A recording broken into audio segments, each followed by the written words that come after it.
Hey,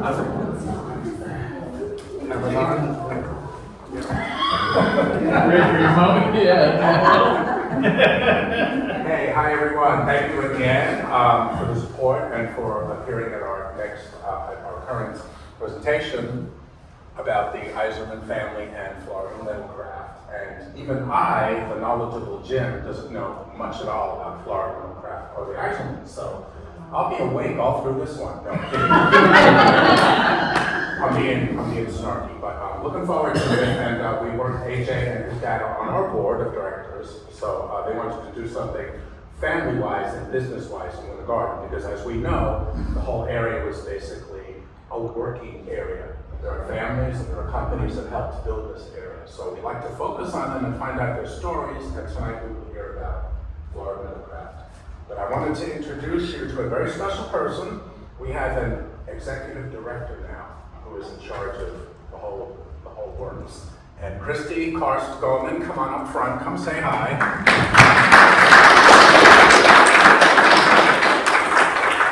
Christy started about 2 or 3 weeks ago, and is full of ideas and enthusiasm and fun, so we're having a good time. It's you know, you turn a new page, you do new things, you try new things, so we thank you for everything. Thank you. Yeah. Thank you all for coming tonight. Thank you for your support. I'm super excited to hear this and looking forward to wonderful moments ahead. So thank you. Thank you. Thank you very much. AJ Burnett, it's all yours. Thank you, Jim.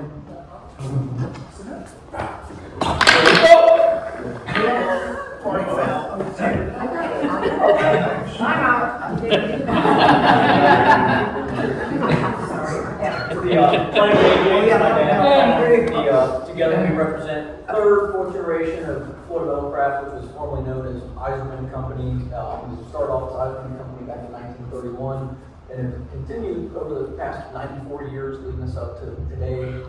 But before we get into it, I wanted to thank a couple of our employees today that swinging by and showing that maybe a customer or two amongst the crowd as well. So thank you all for showing up, showing support.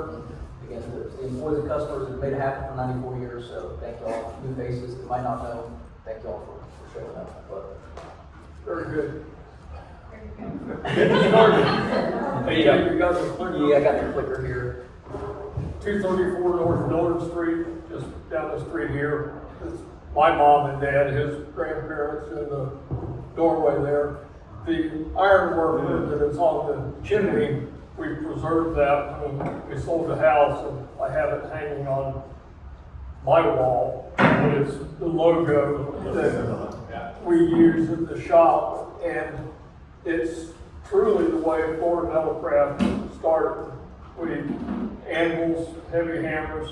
We have all of the old tools to run the forge and whatnot. That they started out as a blacksmith shop, and with welding and the machine and sheet metal as it went along. But the company started out as literally a heavy hammer blacksmithing shop. A.H. Corbett and Sons had a property on the west side of Dillard Street, which at the time was a dirt road with sand spurs and mules in it. And my grandfather and Frank Roper, somebody, they swapped lots. So Florida Metalcraft's where it's at now. It started out as Iserman Company, a much smaller building. And the city was kind of lackadaisical back then. We started out on the even side of the street, 48 South. 48 South Dillard, and when we moved across the street, they kept the same address. For the next 40 years, we were a non-conforming P.O. box, and finally the city showed up and said, no, we gotta change it. So a whole bunch of stationery went in the garbage. One letter, but when we started, our phone number was 1. We had the first phone number. Yeah, we still got some of the old Iserman letterhead that still says telephone 1. Our phone number today is 656-1100, so it still kind of pays homage to the original Right. first number of Winter Garden. But another funny note on this house specifically, Rod Reeves, which I'm sure most of you here know, the sketch artist here local to town, historian, great guy, good friends with most people in the Heritage Foundation. After he sketched this house, 234 North Dillard, he had said again, if somebody asked him to sketch a house that has cedar shake, he is not doing it. There's a lot of cedar shake on it, and but we've got again pristine Rod Reeves sketch somewhere in our archives, and unfortunately couldn't find it for this presentation. But after he sketched this house, he was like, yeah, it's the last cedar shake I'm doing. But we'll get into before we go way off the rails. Yeah, we'll try to formulate some sort of a system here. That Dad and I were not public speakers by any means. This is not our forte, so we kind of slap some pictures next to words and kind of see where it takes us. So we don't know any more than y'all worth to say. So. Did you make the handrails and the metalwork for the screen door? Everything there, yes. Yeah, of course you did. Yeah, of course you did. Of course you did. If there was something metal, the houses that came before, unfortunately I don't have a lot of credit for in my house right now, but before it was anything iron, steel, aluminum, stainless, and any of the houses that came before was product of Florida Metal Craft. I got a couple of nuggets in there, but nothing like the extravagance that once happened. But all right, so to kick it off, to give you an idea for a family tree, took it back a generation before Lawrence Iserman started Iserman Company, just because there's some pretty cool stories that happen there. If you sit there at the night, we'll get to that on the next slide. But Edna and Henry Iserman both had Lawrence, Teddy Iserman, amongst other siblings. But again, to try to keep this short, not long-winded, kind of highlighted some key players and individuals here. Lawrence Iserman had his brother Theodore Iserman, who we'll get into, loaned him the funds. Helen and Lou Burnett, who are my dad's parents, my grandparents, come down to my mom and dad. Mom's in the audience. My sister and myself to kind of give a little bit of the family lineage of the four generations of Burnett Isermans that kind of went. But Paul, I'll let you get into Isaac Knight here. This is half the reason why I put the family tree back one generation, because if this hadn't happened or would have happened differently, then no Isermans or Burnetts would have been here. So you would have something else to do on Friday night. But Isaac Knight, my great grandfather, whatever, way back, Indiana Territory, settlers and pioneers, farmers, and while the parents were working the fields, the kids went down to the river to play, and the group of children was attacked by Indians.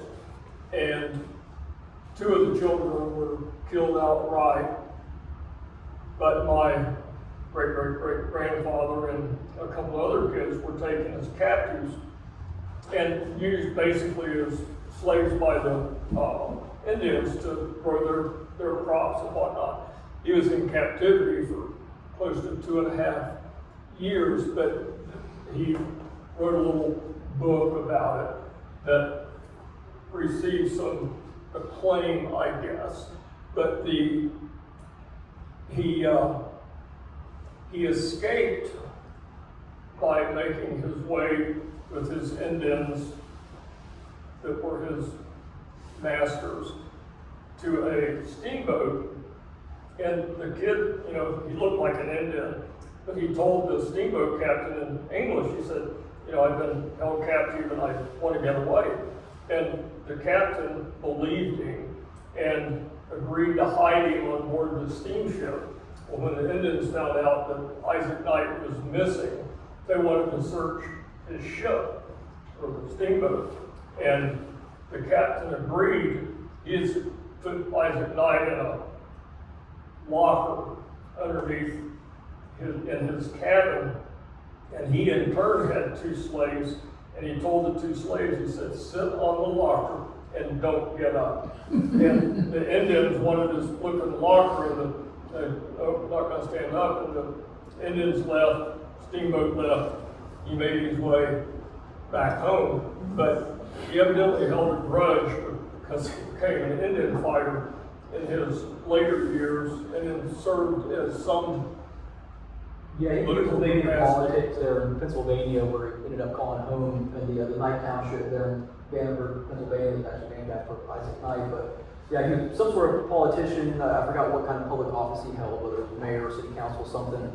But he, apparently took the fight to the Indians because he was known as a prolific Indian fighter afterwards. So I guess, he really held a grudge after seeing a couple of his friends get not so great ending from the Indians. But so again, kind of off topic and a little bit predating the topic tonight, but interesting enough that if things would have gone different. It's good to know that in 1780 there was stuff that influenced yours and mine. Exactly. Potential Yeah. systems. Yeah. But to read a little bit, this is to the reader. Many are yet living who heard the report of the guns which killed one of our company when the subject of this little narrative was taken captive, and who also heard the cry, "Don't kill me, don't kill me," from another little boy whom the barbarous wretches left dead on the ground.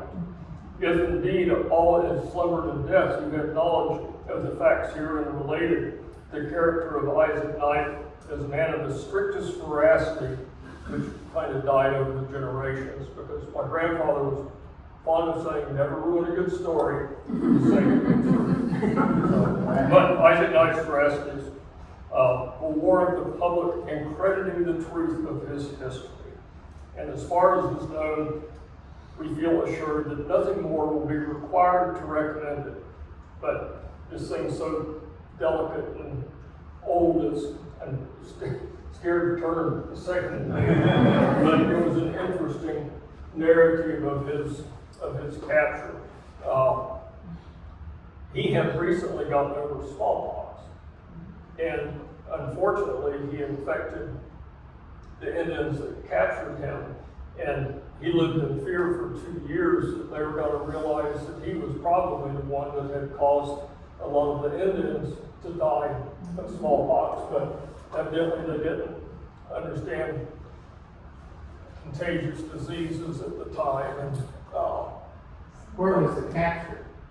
in Indiana Territory, and unfortunately, the Tennessee River, I don't remember the name of the river. I forgot, yeah. But they had bottom land on the river that a group of settlers was farming, and the kids strayed a little bit far from the settlers, and off they went. Ready to move on forward, Paul?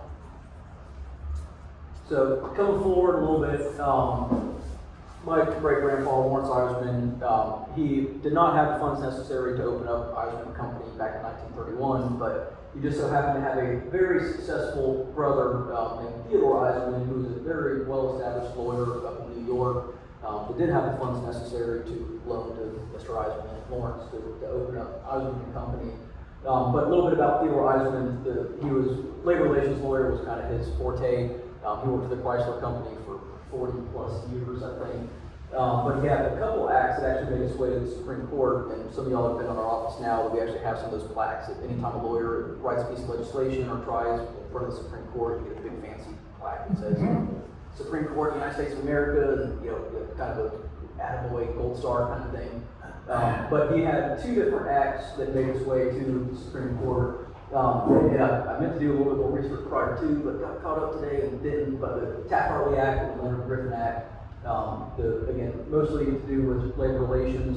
One of them, I know the Taft-Hartley Act, that was when there was a big struggle between the labor union, between the labor unions as well as the employers. It was when tensions were absolutely at their highest between the union, ready to break knees with the employers, and the employers vice versa, the union reps.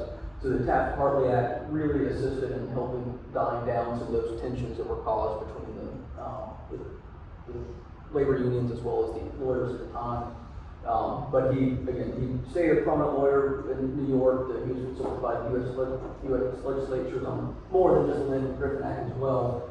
But bringing it back full circle as well, he's the one that had the funds necessary from his very successful endeavor as a labor relations lawyer to loan Mr. Iserman. I wish I knew how much. It was about $3,000, which probably seemed excessive at the time, but now it's seems like it was pretty cheap. But the, in the picture there, again, I know I've highlighted Theodore in that one, but that's another siblings, so. Yeah, this is Lawrence on the far left, and Clifford was another brother. This is Herbert Iserman, he was a dentist in Wildwood for a long time. And the mother, she was the granddaughter of Isaac. So that was Edna Knight was her maiden name, yeah, and she was, granddaughter of Isaac. But. And then I'm sorry, this woman was Hazel Hinchin, and Phil, you're gonna have to help me out. Hazel Hinchin married, was it Harold Hinchin? So no, she was the sister of Harold. That was his daughter of Harold. Hazel was the daughter of Harold. Okay, well this woman married a Hinchin. So yeah, she, I forget the family tree now, but and Iserman married the Hinchin. I forgot the part. The Hinchin, the reason why that was important is Hinchin was one of the 4 initial financiers that brought the Orange Belt Railway through downtown Winter Garden here, but him alongside Phil, what were the Russian gentleman's name that was born in St. Petersburg, that was like the main Peter Demons. Yep, there you go. Peter Demons was the main push behind it, but so Mr. Hinchin was probably one of the lesser financiers, but there's some lesser known stories out there that, again, who knows if it's factual or not, but they say that Henry Hinchin was the one that named St. Petersburg as homage to Mr. Demons, who was born in St. Petersburg, Russia, because apparently Mr. Demons and one of their other business partners argued tremendously over what they were going to name St. Petersburg, Florida, and apparently Henry Hinchin was the one that finally said enough, and he went to the post office to register St. Petersburg, Florida as St. Petersburg, Florida, and paying homage to St. Demons. But again, there's tidbits of that on the interwebs, but whether or not that's actually truth or not, who knows. But again, and Iserman fashion never ruined the story. No, it's a fact. Exactly. So Tom, which one in the photograph married Harold Hinchin? This young lady right here. I remember Harold's wife's name was Helen.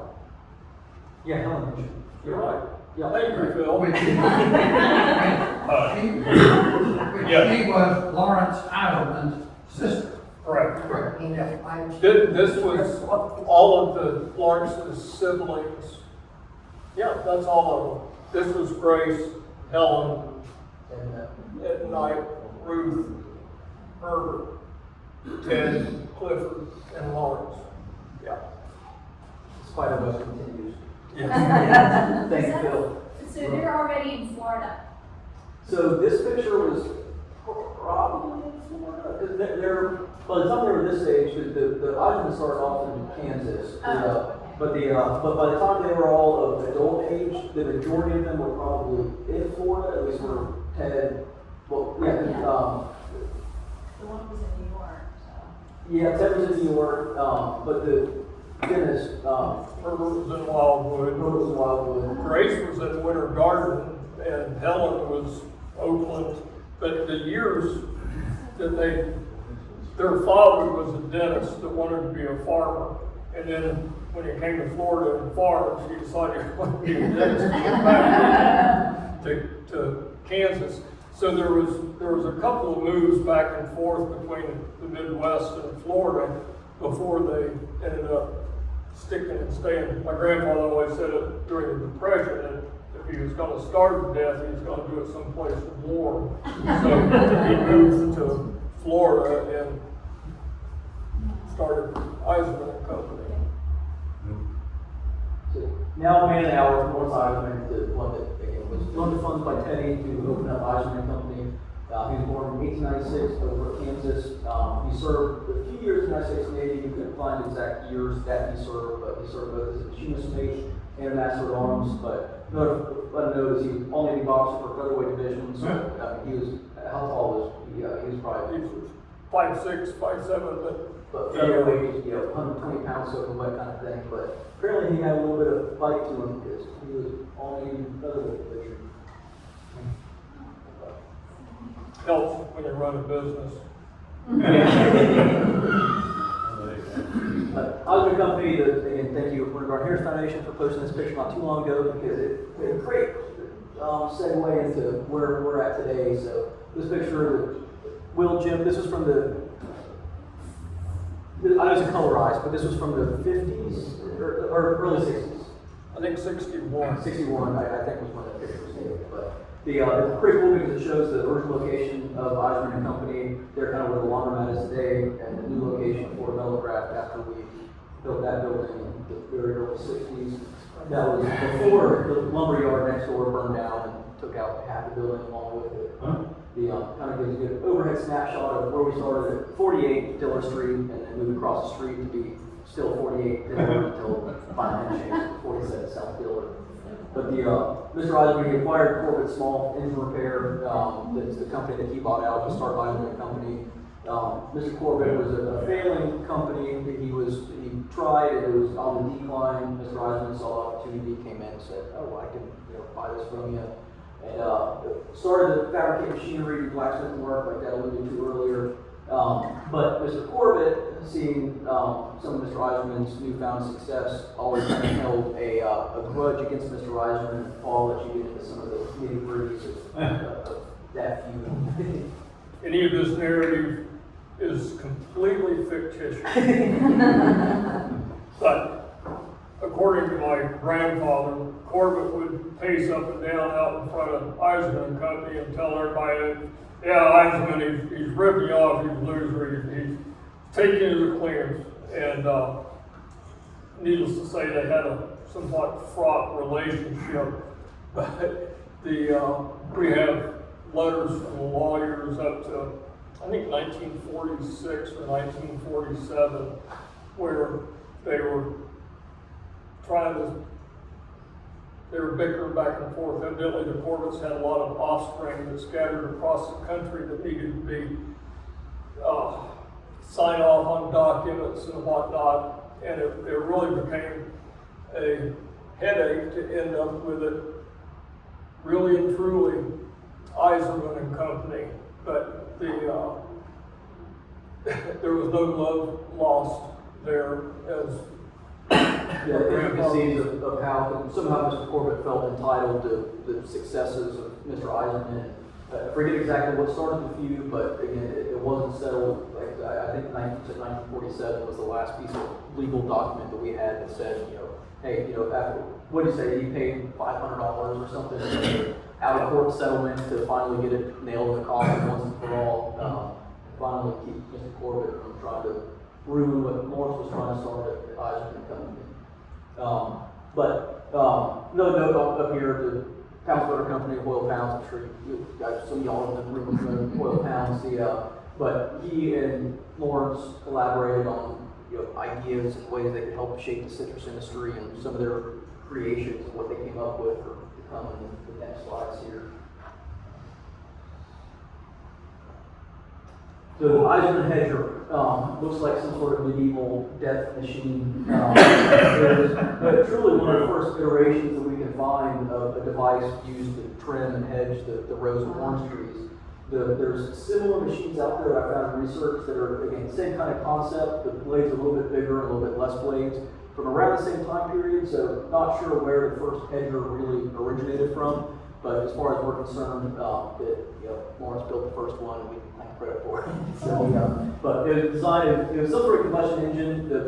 We thought it was gas, but with the propane tank on the back here, really don't know how the machine was powered. But with the propane tank there by the engine, I assumed that it was some sort of propane combustion engine, but designed to be pulled behind the tractors that Oil Pounds are notorious for putting a pneumatic tire on a tractor here to withstand the Florida sugar sand. But there's also a great story here behind the Jeep in the picture here, Paul, but I'll let you speak to that one. That Jeep was a Army surplus bought for $50, and it came with 2 motors on blocks for it. And I salivated for that Jeep from the day I got my driver's license. And the day I turned 16, my dad sold the Jeep. He said, "You'll kill yourself in that thing. They turn over so easy," and I was like, but never got to drive it. parents. The hairdresser's so hell now. Yeah, I mean, nowadays, there's still a couple of variations, there's pull-behind tractors as Oh, well, still? but and they're far fancy than this, they got fancy arms on there with, blades out towards They'll shape the tree. Wait, they also have and- many axes they can swing on to where they can shape not only the sides, but also the top of it, so it's kind of a single arm with multiple appendages coming out from the arm that you can kind of shape the top and sides of the tree at the same time, but. They top some down on 545. Say again? They top some down on 545. Oh, yeah. They had some top stuff. Absolutely. Hoping that. Fingers crossed. So the Iserman sizer, unfortunately, we could not find in our archive a true picture of the sizer. I thought about going down to Heller Brothers, who had a more recent iteration of a sizer still in operation until they shut down this past year. And that was actually, I think that was one of the first iteration, right, of the Iserman sizer when it was the Heller Brothers packet house. But it was a tool used to kind of streamline the sizing of oranges. Before, there was one row of ladies in a conveyor belt that were picking out oranges sizing them by hand. And having one sizer, alleviated the need to have, 25 additional workers in the factory. It was a series of conveyor rollers, exactly like you see here. The oranges are fed in. Smaller ones drop through first. The larger ones continue on to drop through the larger holes in them. It was a much quicker way to size oranges, and again, sizing was important at the time for which ones they were going to choose, which ones they would use for eating, which ones they were going to turn back into fertilizer, bread. Frank, you know more about fruit sizes, but there was a size 1 to a size 4, is that Apparently.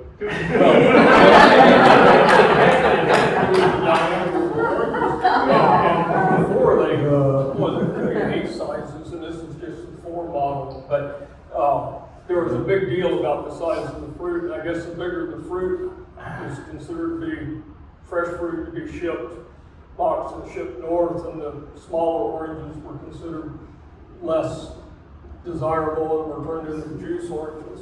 Yeah, again, this one, compared to the most recent iterations in Heller Brothers, I think this thing's probably an 8 with the size, the one they had in there up until they were running last year.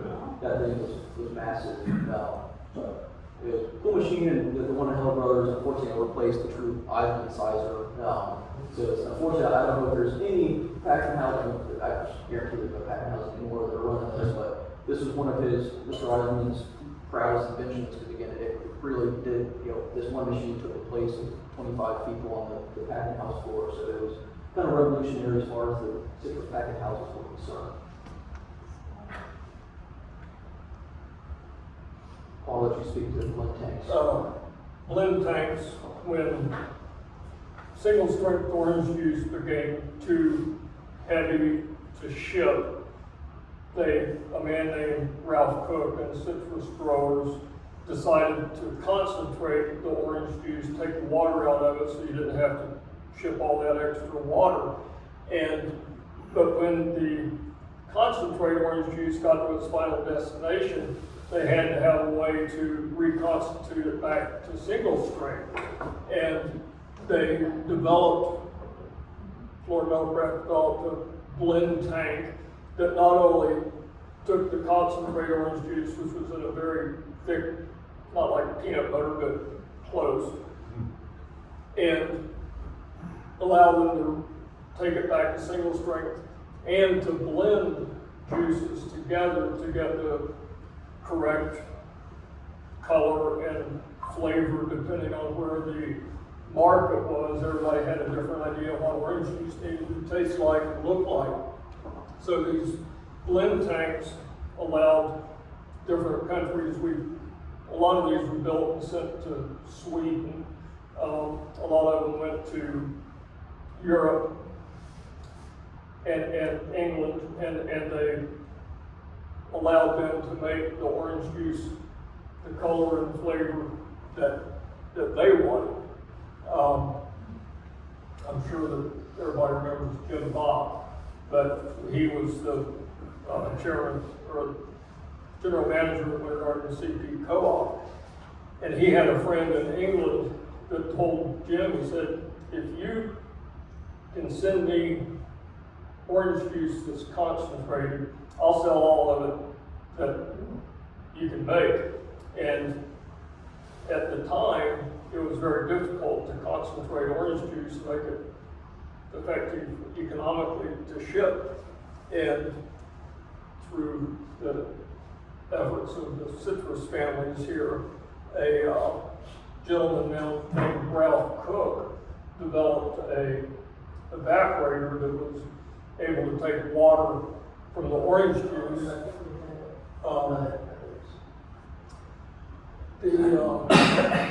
Ralph Cook was and Phil, you remember Ralph, as you know, he was the only man that ever had a perfect score on the Florida engineering exam. And Wow. that's from then till now. Wow. But he developed an evaporator that used ammonia to pull moisture from the orange juice without having to heat it to a very high temperature.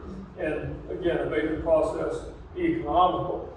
And at the shop, we built a lot of the prototype Cook evaporator parts, which that's my dad in the picture, and he looks tired.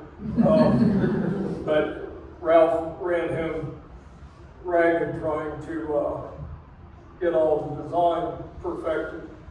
The Cook dryer was a device that he built to get the moisture out of the orange peel, which became a really desirable cow feed. And that juice plant at one point had just about everything in there had been built or invented by Ralph Cook, and then he ran it through Florida Metalcraft to fabricate it. When was the concentrating period? That started in the mid to late 60s. And you know, the little cans of concentrate, the commercials, the housewife opens it and puts it into a pitcher and she stirs 3 cans of water in and makes orange juice. And everybody goes, oh, that's such a convenience, you can keep it in the freezer. And then as life goes on, nobody wanted to take the time to mix 3 cans of water. Yeah. So they went back to single strength. And now it's hard to find, like you can still buy concentrate orange juice, but everybody wants to get a half-gallon carton and put it in for yourself. Or orange juice because it takes too long to make it. That would have been frozen then? Yeah, it kept in the. Not just refrigerated, but Yeah. frozen. Yeah. Sunnyland? I'm sorry. Sunnyland? Gosh. Yes, Minute Maid. Whole Sun, Phil, help me out. Whole Sun. Yeah, I remember, that was the big brand. Yeah. Wholesome. They ran, and you know, that juice plant behind it was a huge continental can factory that did nothing but make them cans to put concentrate in. And there was I've got some cans. Yeah. I wish that I still had some of those. There's a whole label thing, just like the citrus grape labels for the cans of concentrated orange juice. Back up a slide here. Unfortunately, could not find a picture of it or even a close resemblance of it. Found a great picture in a way to help with this one, but the Roper Shaker, as it was called, was designed by Burt Roper, and it was designed to be a machine that would go down the rows of orange groves, grab the base of the tree and start shaking it to drop the citrus on top of it.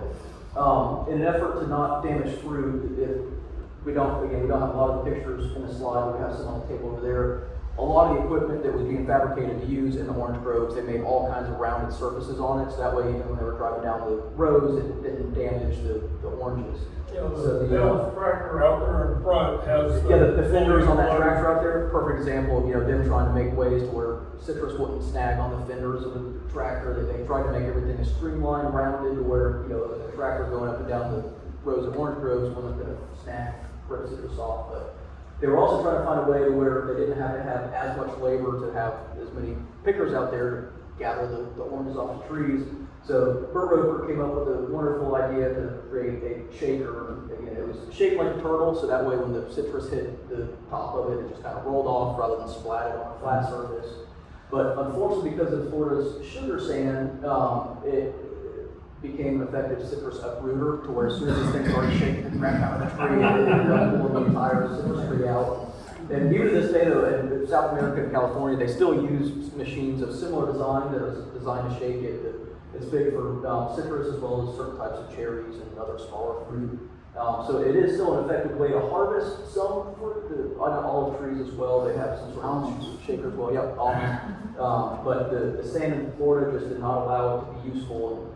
And I know the last iteration, Paul, you were saying, sat out back for Metalcraft up until the 80s or 90s. It was a fascinating, it really did look like that turtle, except his head was a boom with some clamps on it.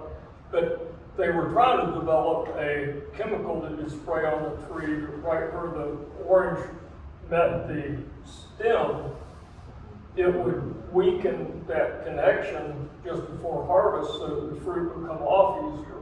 And they thought they had it figured out, but I think that chemical was never, and Frank, you might be able to help me out here, it was never really approved to spray in the.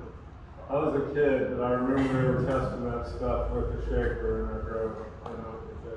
I think they were scared it was going to make everything fall off. I think it was pretty massive. Just It's hard one. to see, I went out a lot, much with my dad. Timing of the application of that chemical was a big factor in whether it was successful. Yeah, I think If so. they're going too early. Yeah, everything would drop off. You don't want a bunch of green oranges, your degrees bricks is important.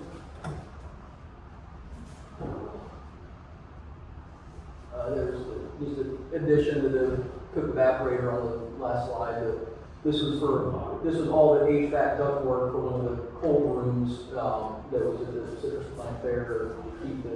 I guess That's just one cold room's worth of ductwork and all that concentrated orange juice, they had to keep it cold. And that was the air conditioning ductwork to keep just one of those cold rooms cold. Yeah. So moving forward, Lawrence was also, he was very much obsessed with boats. He had 3 boats at the stint of his life: Isabel 1, Isabel 2, Isabel 3. The Isabel 1, which we have some pictures of over here, wasn't really worth mentioning in here, but Isabel 2 was his first iteration of creating a boat that, he started with the old hull and kind of built the cabin up from the hull of the boat. But he was notorious for taking soldiers that were on liberty for the weekends that were stationed here, the base of town, out on Lake Apopka. And he somehow, through these soldiers that he took out on the boat, convinced some bigwig general in D.C. to give him extra gas rations because they were on quote-unquote anti-submarine patrols. Soldiers on liberty came to call it the USS Bourbon boat. Lawrence was a big fan. The Bourbon flowed freely whenever the Isabel 2 was out of port. But it's also on that boat that my mom and dad met. My mom was home from Florida State College for Women, and my dad was stationed at the West Orange Country Club facility out there, and went out on the boat, and we're the result. It was a well-known boat for my grandfather. It was a good place for R&R on the weekend for the local soldiers, and they knew that my grandfather always had an extra bottle of bourbon somewhere, so they were well-lubricated cruises. After the success of the Isabel 2 endeavors, Lawrence created the Isabel 3, which he truly fabricated from the ground up, including the hull, everything in there was fabricated there at the shop. But again, kind of in there half-jokingly, that after the success of Isabel 2 during World War II, figured Isabel 3, gear up for World War III, and hopefully, get some extra gas rations as well. He had to buy his own gas. Exactly. This thing does probably a little bit more gas than Isabel 2, but. Was that still existing? Unfortunately, no. I've never seen it in my lifetime. But Paul, when's the last time that it was still around? My grandfather sold it to a school teacher in Eustis who lived on board it at one of the docks up there. And it was probably 10 years after my grandfather sold him the boat. He called and said, "How do you change the oil in the motor?" And my grandfather was like, "Oh no." But he went up and showed the gentleman how to take care of it. And we saw it into the early 80s, I guess. Oh. And then it disappeared. The hull was 3/16 steel plate, and it was 36 feet long. I think it weighed 11 tons. Massive boat. It wasn't pontoon. It wasn't pontoon. No, it was a mono hull. But it was all built with Florida Metal Craft. I mean, the entire design was out of my dad's and grandfather's imagination. The boat, there was a lot of good stories from that boat, but the one that my grandfather and some of the local citizens of Winter Garden went up into one of the Lake Dora, Lake Eustis, and the bridge at Ilaha, the railroad bridge, the gentleman used to have to turn a big key in the ground and pivot the railroad bridge open to get through. A lot of effort there. And my grandfather waiting for the bridge to turn, there was quite a bit of current, and he thought he was going to hit the bridge, and he put the Isabel 3 in reverse and forward, and he swamped a couple of fishing boats that were on shore behind him. He didn't know, he says. But when they got out in the middle of the lake and anchored up for the night, were playing cards and drinking bourbon, my grandfather said somebody knocked on the door. And everybody's like, what? And rat, Lake County Sheriff's Department. And my grandfather gets up and goes to the door out in the middle of the lake, and there was a deputy there who went up to here, and he said, you're gonna have to come with me to post bond for sinking 2 fishing boats back in the Ilaha Canal. And my grandfather was like, okay. So, but that was one of my more favorite stories of my grandfather and his misadventures. They took the boat all the way to North Carolina, up there on the Coastal Waterway, many trips to Silver Springs.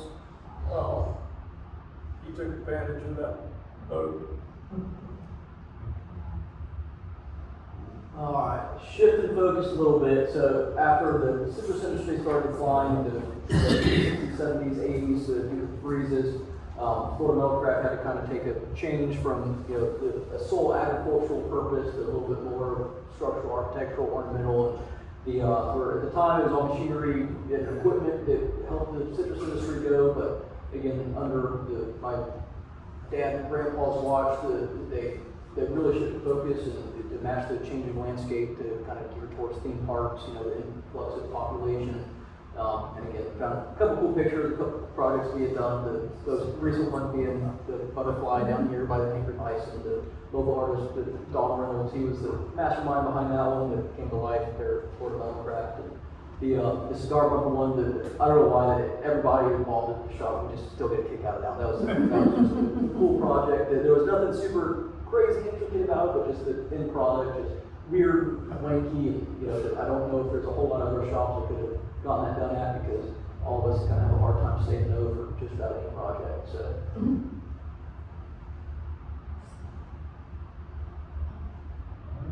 We did every bit of steel in the Tampa Bay Bucks pirate ship came off of Florida Metal Craft's floor in conjunction with the Nassau company. But Hugh Culverhouse wanted a pirate ship, and everybody said, well, how big? He said, well, I want it full size. I want a real, honest, good pirate ship. And he contracted with the Nassau company, and the Nassau company came to us and said, can you build us a pirate ship? I'm like, yeah, if you can buy it. Florida Metal Craft took it all on flatbeds to Tampa and erected it in the Raymond James Stadium there. The deal was, my brother was the one that did most of the traveling to Tampa with it. He said, I don't want anybody else working on this stadium when we're working on the pirate ship, is we've gotta have crane trucks and lifts and equipment in there, and we don't want to be under other people's feet. And Hugh Culverhouse, owner of Buck, said, yeah, you can have it. From 6 o'clock at night till 6 o'clock at night. So for the 6-8 months it took for us to build the thing, my brother never saw daylight. He was, but it was a very successful project, and it's still there. Every time I watch a Bucks game, the pirate ship is, wow, we've got a lot invested in that. And me being a very young kid, and this was built, having the luxury of going to school and saying, my dad built the pirate ship. That I held near and dear, and again, I probably still continue to boast about it, like, well into adulthood now, but being in elementary school age at the time, it was pretty cool, especially seeing it over my TV games, or on the TV, seeing what Dad created, it was pretty cool. Did you fabricate the cannon barrels? No, the cannons are, I'm sure, actual, if not replicas, actual They cannons. fire. They fire. They score a touchdown, those things Yeah. go off. So, Well, I didn't know if you made them. No. Yeah, the cannons know that, but everything underneath, all the fiberglass and wood that's clad on there, all the structural steel, the main structure, the fiberglass and wood is kind of adhered to. Yeah, the cannon barrels, unfortunately, can't claim credit for those things. We can build one of those, neat. I'll keep it in mind, thank you. So, another fun one, yeah, Bongo's Cuban Cafe. It was Gloria and Emilio Estefan's new restaurant adventure in downtown Disney, which is now Disney Springs. We did all the fronds on top, as well as some of the miscellaneous metals in there, as well as the handrails and whatnot. But the fronds were massive. The fronds were 1/4-inch thick aluminum that was 45 feet tall, and it was hauled as one unit from our shop here in Winter Garden all the way to downtown Disney. And which we had, we tried to get Pete Love. He was still to this day our longest running employee and still local here in Winter Garden. But tried to get him to come today, and unfortunately, it just wasn't feeling up to getting out of the house. But he was still our crane operator at the time, and lifted it in place, but then had to get a big old crane to lift it top. I forgot how tall that building was, but 90, 100 feet or so to lift it on top of the pineapple and get it bolted into place. But Now, you would think that the blueprints for this thing would have been off scale as far as, people come in with rolls of blueprints like this. This is what we built that pineapple top from. The architect for Gloria Estefan, the woman who owns the restaurant, brought this in and set it on our counter, with balls and sticks, and then cut paper and numbered them and stuck them on the sticks and said, build this. And but there was not the first blueprint Wow. made for that 45-foot tall pineapple top. And it was satisfactory. It really and truly, if you had blueprints, it probably bogged you down. But having a bunch of balsa wood, and you take the protractor and say, that's a 22-degree angle, and we took it from there. But Well, there it is. That doesn't change, I think I'm bringing up stuff on napkins as you go to farm. no, I know. Usually after you blow your nose into it. a lot of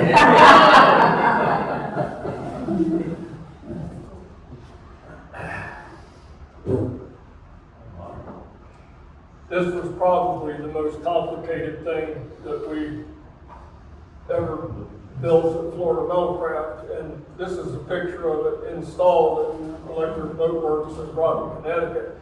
It was the next generation nuclear sub-simulator for Electric Boat Works for the Seawolf nuclear submarine, and it was built in its entirety at Florida Metalcraft. And it was top secret. We couldn't go to Groton, Connecticut because nobody at Florida Metalcraft could get a security clearance to allow us to go in there and install it. So it had to be people up there that took care of it. But the controls And this box is at least a third the size of this room, and it mimicked the, what's the part of the submarine where you drive? Cockpit. Whatever. That common. The engineer that worked on it with us, they didn't allow him to program it for the yaw, pitch, and roll because that was top secret. Nobody wanted, they didn't want anybody to know what the abilities of the next generation nuclear sub was going to be capable of doing as far as dive up, dive down, and all that. But after painstaking fabrication, we put it on a railroad car and shipped it to Groton, Connecticut. And when they got it there, the building that General Dynamics had built for it, the doors were too narrow. And Andy Garvis loaded one of our oxy-acetylene rigs and drove to Groton, Connecticut and cut the feet off of it to where it would fit through their door. And I don't think Andy ever forgave Electric Boats for making him take a torch to his sub-simulator. But that was it being installed. It was a complicated piece of equipment. How long did it take to fabricate? I'm sorry? How long did it take to fabricate? How long did it take to fabricate? 2 years. Wow. And, there was where these arms joined the cockpit, there was an aluminum lattice that came together, and some of the welds were virtually impossible to get in there. And the Navy kept sending people down to do weld testing, and we failed. Porosity, whatever. And finally called Westside Boat and said, "Who's the best welder you've ever had?"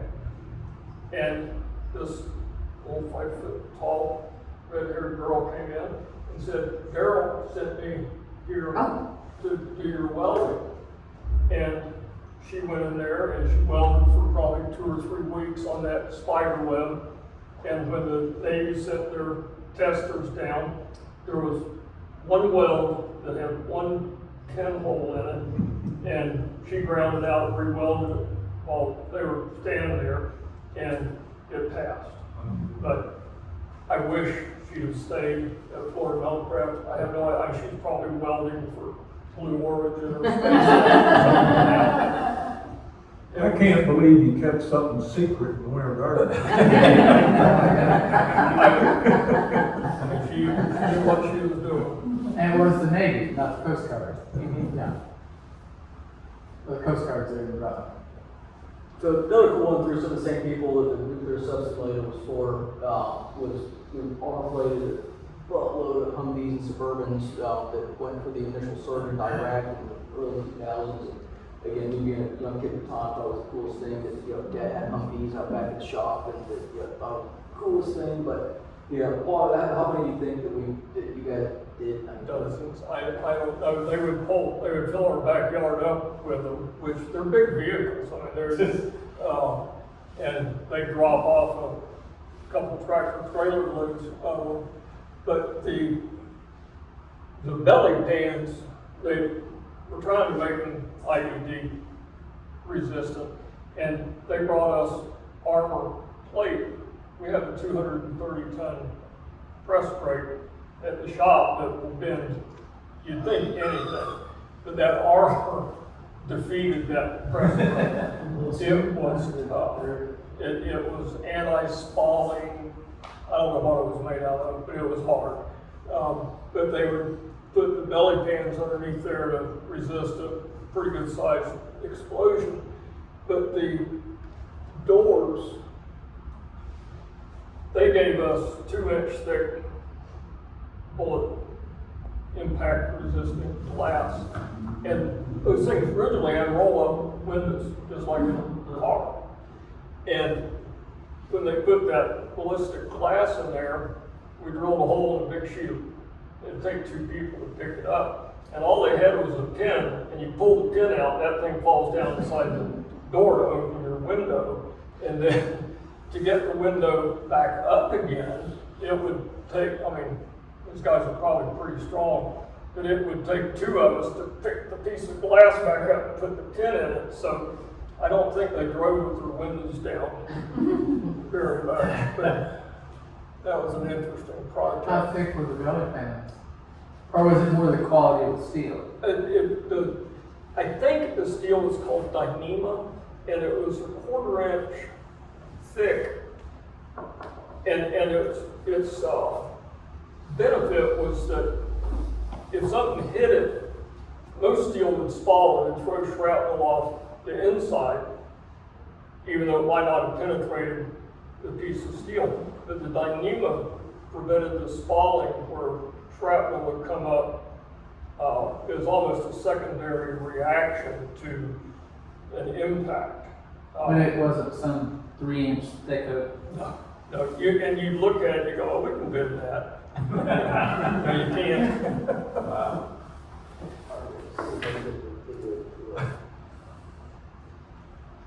It's- Not today. Not on a PC. No, yeah, not gonna work, but. It didn't work there either. This way, the video just kind of showed how the pitch and wall is. I mean, there's a lot of room motion for that thing, but. The fancy cab part, we worked some on the inside of it, but this is the part down here that we became pretty well known for. It's called a 6-stop, 6-degree of freedom motion base, where you've got yaw, pitch, roll, heave, and whatever the other one is. But they were servo mechanical and computer operated, where they could program it to just about any motion that you want. But they were used for the English bullet train that never happened. They're still working on Oh, wow. it. I have photographs of it leaving the Florida Metalcraft, but it was a 1956 Vauxhall. Yeah, I forgot to make a model of it, but, yeah, they had Hard Rock, Universal acquired it and turned it into a kiosk that sat at Universal for a while, and I guess Hard Rock proper acquired it in, I forgot what year. And now it just kind of sits in a warehouse somewhere until somebody decides, oh, let's bring out the National Mystery Tour Bus and use it for some sort of birthday party or something. But it was, they used the actual Mystery Tour Bus, the Beatles toured around on, and brought it to our shop to gut it and turn it into a kiosk that was used at Universal prior to being sold to Hard Rock. It was a 1959 Plaxton-bodied Bedford valve panorama Elite. That's when you want to Now I know. 4 months and 2,000 man hours.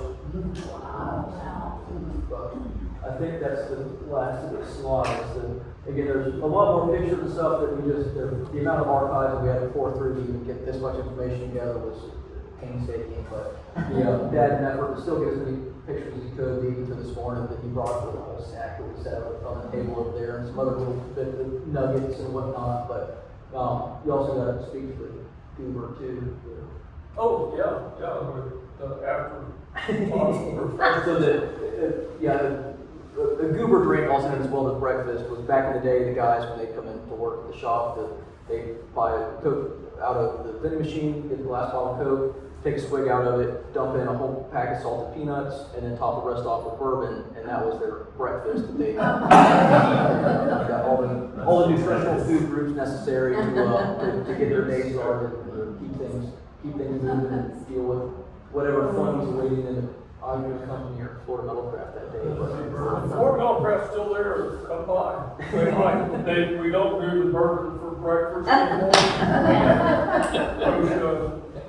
Everybody just knows to just hide it as good as they can nowadays. When did the name change?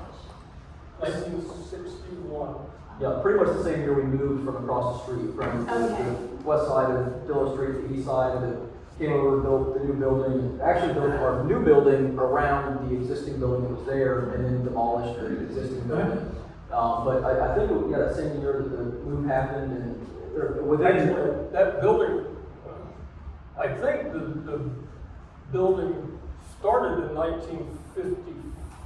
Oh, wow. And then it was, I don't know, I'd have to go back Yeah. and look. But yeah, they built the new shop around the old shop and then tore the old shop down, but. Who chose the name Florida Metal Craft? I think my dad came up with that.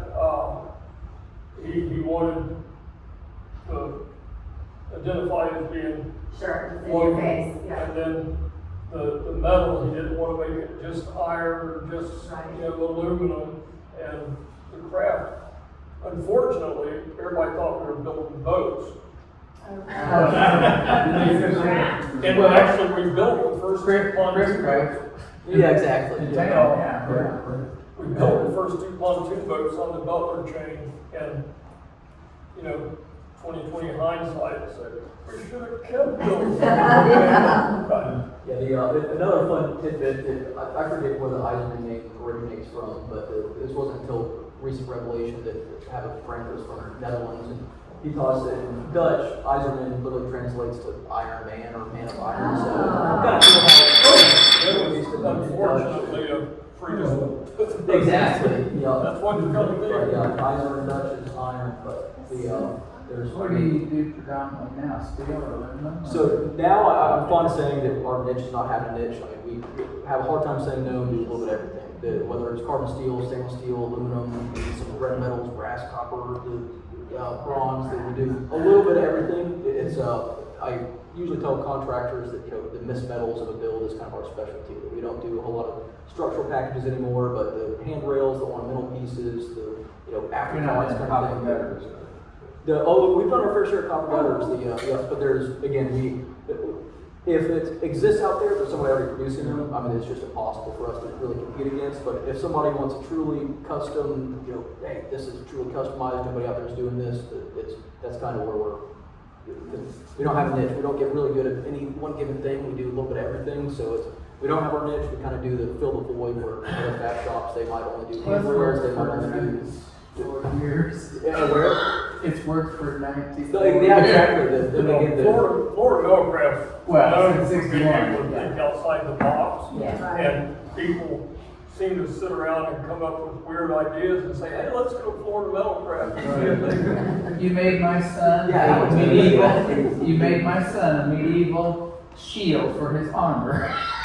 Well, we built the Ocoee Knights and West Orange Warriors shield that they trade back and forth depending on who wins the. Well, I still got it, his. Yeah. So the name so suits you now. Yeah, exactly. Full metal craft. We craft just about anything in That's there in Florida. We can make anything but money.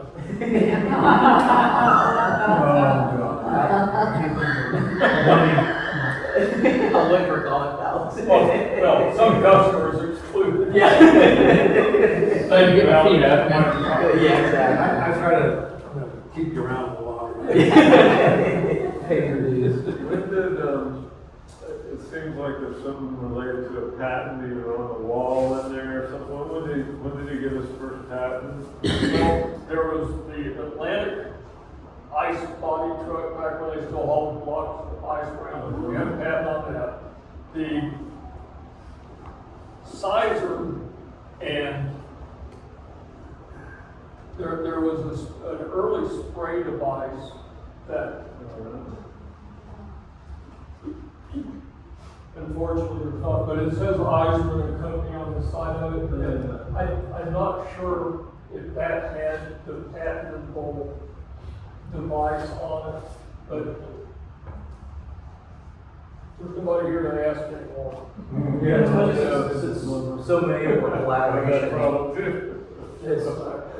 I tried to search the patent office and find, and again, so many things were collaborations between Morris Iserman and Oil Pounds, the ropers, whoever was at the time. Who knows who truly can claim credit for it? Because again, trying to come through the patent office, trying to search for their records, it was paint. And You didn't have time, is that what you're saying?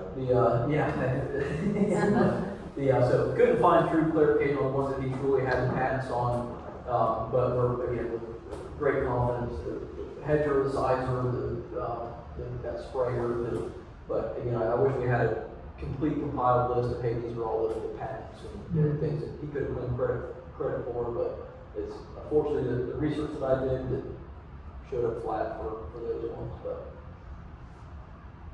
anyway, I think that's it, this one, unless there's been any more questions, comments from.